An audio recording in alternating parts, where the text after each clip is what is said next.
Se o Majão pegou, passarinho me conta então. Me diz por que eu também não fui feliz. Me diz. Essa é uma das maiores obras-primas da música brasileira, Passarim, de uma sequência de incríveis canções compostas pelo maestro Tom Jobim. Tema de abertura de O Tempo e o Vento, da metade dos anos 80, que teve Tarcísio Meira como um dos protagonistas. Uma, pelo menos na minha modestíssima opinião, uma das maiores obras que tentam contar de alguma forma a história do Brasil. Uma história baseada nos livros de Érico Veríssimo. Na verdade, o primeiro dos livros de Érico Veríssimo, de uma sequência que é dessa série O Tempo e o Vento. Hoje a teledramaturgia brasileira perdeu Tarcísio Meira, ontem Paulo José. A gente vai conversar com a Cristina Padiglione, que é colunista da Folha, entende demais de tudo que diz respeito ao que acontece na TV, nas artes, e ela gentilmente nos atende. Oi, Cristina, como vai? Boa tarde. Tudo bem, boa tarde. Prazer falar com vocês, apesar do motivo, né, enlutado aí, de dois grandes nomes perdidos em tão pouco tempo. Pois é, o Tempo e o Vento, inclusive, é uma série, e pela capa da tua área na Folha de São Paulo, na internet, ali diz que você começou nos anos 90 você paga para assistir televisão, né? Para lidar com isso. É uma frase bem interessante.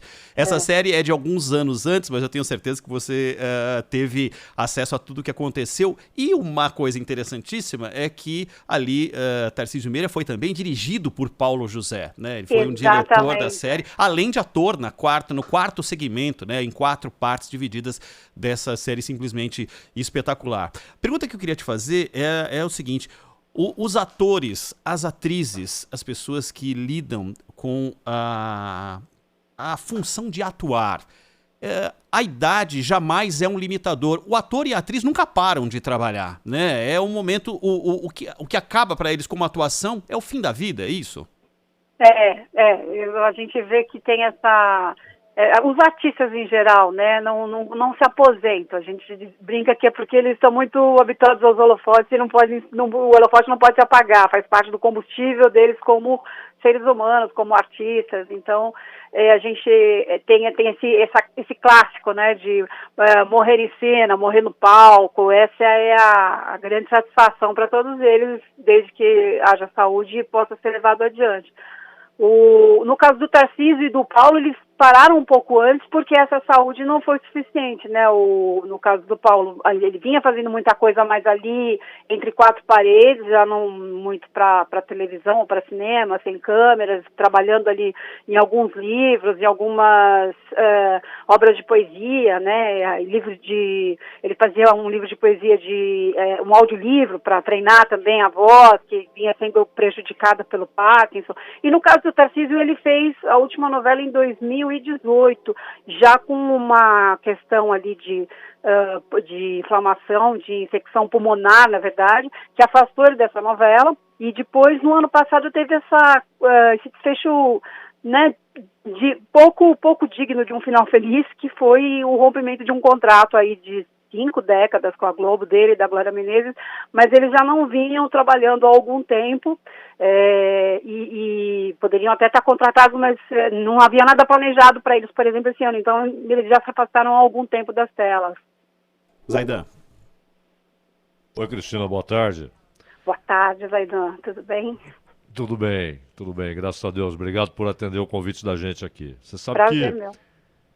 Você tem, assim, personagens que são marcantes, né? Como o João Coragem, o Capitão Rodrigo, né? Já que o Ronald mencionou esse genial Érico Veríssimo. Uhum. E, no entanto, a gente nota também que, principalmente depois, quando ele já não era jovem e tal, ele mostrou uma capacidade extraordinária de trabalhar com comédias, não é, Cristina? Exatamente, é como eu até escrevi isso no meu blog hoje, porque ele foi é muito comum quando um ator funciona muito bem em um determinado perfil, que os diretores e autores acabam se viciando na escalação daquele ator para o mesmo papel. E cada ator tentar escapar dessa cilada, que é ser refém de um personagem só. Eu acho que ele escapou muito organicamente, né, sem forçar a barra em nada, mas de alguma forma essa frequência muito forte na televisão, ele fazia e trabalhava muito, né, e falando especificamente no caso do Tarcísio, era muito escalado para personagens, uma novela atrás da outra, uma série atrás da outra. Então, em algum momento, ele começou a ter essa oportunidade de mostrar outras vertentes, inclusive a desconstrução do galã, né? Ele fez alguns personagens que eram de causar asco nas pessoas, como na Muralha, que ele fazia o Dom Jerônimo. Aquilo é uma desconstrução total do estereótipo do galã, e fazia personagens também em comédia, como foi o caso em Guerra dos Sexos, já em 83, que o Silvio de Abreu quis escalar o Tarcísio para quebrar mesmo isso, vamos botar o cara num papel diferente, essa era a grande novidade, mas outras personagens feitas antes de Guerra dos Sexos e talvez menos conhecidas também já mostravam essa vertente cômica dele. E teve também Araponga, que não foi uma novela super vista, mas era uma brincadeira do Dias Gomes, tirando sarro, satirizando os arapongas da ditadura militar e tal. Então ele era um investigador muito atrapalhado, também era um papel de comédia e ficou muito bem, era tipo um paspalhão, assim. Então havia essa desconstrução da figura do galã e ele não sofreu para deixar de se encaixar nela, continuou fazendo outros papéis também dentro desse estereótipo do mocinho galã, do herói e tal. Outros galãs que já não eram tão heróis, eram malvados, mas sempre aquela coisa muito charmosa, e ao mesmo tempo dividindo isso com a possibilidade de fazer papéis como esse Dom Jerônimo, como o próprio Velho Chico, que foi um personagem recente, né, no começo da novela do Benedito Rui Barbosa, a última novela que o Benedito escreveu, que depois se aposentou. Então também foi um encontro feliz ali no início daquela do Velho Chico, e fez o início também do Benedito, ele fez o início do Rei do Gado, que também não tinha esse perfil de galanzão e tal. Então ele começou a abrir um leque, mostrando que não era uma figura de um personagem só, né? Sem dúvida, sem dúvida. E o interessante é cinema, né? Porque, por exemplo, televisão, eu vejo pouco, vejo muito pouco, sempre vi muito pouco. Mas o cinema, até pela outra técnica, outra maneira, a produção é completamente diferente, as exigências são outras, né? E às vezes o sujeito é bom numa coisa e na outra ele é normal, ele não consegue se destacar e tal. E no caso dele, ele conseguiu ser brilhante também no cinema, né? Exatamente, tem o Beijo no Asfalto, né, que ele fez com o Nela Torraca, do Nelson Rodrigues, que é sensacional. Ainda do Nelson teve o Boca de Ouro, e lá atrás, num cinema até um pouco mais precário de acabamento, mas muito relevante de conteúdo, ele foi o nosso imaginário de Dom Pedro I, né? Quer dizer, tem uma geração, eu brinco assim, tem uma geração que conheceu o Dom Pedro como Caio Castro, a gente já conheceu como Tarcísio Meira aqui. E o Capitão Rodrigo a mesma coisa, tem uma turma que só conhece o Capitão Rodrigo pelo Tiago Lacerda, e eu, no meu imaginário, inclusive foi uma besteira que eu fiz de assistir a série antes de ler o livro. Então quando eu li o livro do Érico Veríssimo, eu só consegui imaginar outra Tarcísio Meira de Capitão Rodrigo, é uma coisa assim, impossível de fugir da cara dele, assim, você lê e ele é o Capitão Rodrigo ali escarrado, né, muito bom isso. Cristina, a Sônia Blota fez uma lembrança boa aqui pra gente, que é o seguinte: o Tarcísio fez lá Independência ou Morte quando nós estávamos com 150 anos da independência do Brasil. E, inevitavelmente, nós lembraríamos muito do Tarcísio no ano que vem, nos 200 anos da independência no Brasil, e ele seria provavelmente muito acionado para falar daquilo que aconteceu quando ele fez aquele primeiro filme. Eu acho que isso é uma lacuna, né, que infelizmente não vai ter como ser preenchida, né? Exatamente, a gente tem aí algumas efemérides onde o Tarcísio seria essencial, essa é uma delas, muito bem lembrado. Na verdade foi em 72, né, o filme é de 72, a gente reviu esse filme algumas vezes na sessão da tarde, enquanto foi exibido, E até era uma coisa interessante de algum canal resgatar esse filme agora, né, por ocasião da morte dele, que sempre tem essa programação, quando alguém muito relevante se vai, a gente tem uma oportunidade de rever algumas coisas interessantes. A Globo mesmo, na madrugada, exibiu O Palhaço, né, pela partida do Paulo José, que é um belíssimo filme, e agora a gente fica esperando algumas obras do Tarcísio, o Boca de Ouro, o Independência ou Morte, o Beijo no Asfalto, enfim, tem algumas coisas aí bem legais que ele fez também pro cinema, lembrando que acho que a primeira coisa assim, que apareceu o Tarcísio foi num filme do Mazzaropi, né? E começa ali bem novinho mesmo, nesse nicho de cinema, né? Não da televisão, e depois se notabilizou como nenhum outro ator na televisão, aí fez mais de 20 novelas, uns 18 séries, uma coisa gigantesca mesmo. Uma obra gigantesca. E essa parceria, né, essa figura que fazia muito parte do imaginário, do ideário de um casal perfeito, por causa de Glória Menezes. Então, uma associação, um casamento de quase 60 anos, os dois, e vários papéis também que os dois levaram para a televisão, essa parceria. E fica aí sei lá, uma referência muito forte, não só de galã, mas dessa questão também, né, de ser que quase que se confunde com a ficção e vida real ali, Glória Menezes e Tarcísio Meira. Então é muito forte. Zaidan. Cristina, com relação ao Paulo José, você citou Nelson Rodrigues, né? O Ronald citou Érico Veríssimo, e um outro autor brilhante, né, que foi Mário de Andrade. E eu fico imaginando a dificuldade de fazer na tela o Macunaíma, né? Nem me diga, eu não queria estar na pele do diretor para fazer essa adaptação, porque é difícil, né? E não é uma coisa, totalmente fora da casinha, né? Não é linear, não é nada.